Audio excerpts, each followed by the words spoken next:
أعوذ بالله من الشيطان الرجيم بسم الله الرحمن الرحيم وإن خفتم ألا تقسطوا في اليتامى فانكحوا ما طاب لكم من النساء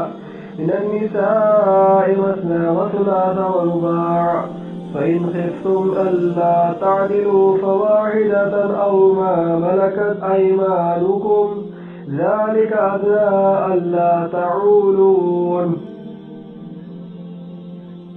अगर तुम्हें डर हो कि यतीम लड़कियों से निकाह करके तुम इंसाफ न रख सकोगे तो और औरतों में से जो भी तुम्हें अच्छी लगे तुम उनसे निकाह करो, 2 या 3 या 4 से। लेकिन अगर तुम्हें बराबरी न कर सकने का खौफ हो तो एक ही काफ़ी है, या तुम्हारे मुल्कियत की लौंडी ये ज़्यादा करीब है कि ऐसा करने से नाइंसाफ़ी और एक तरफ झुक पड़ने से बच जाओ।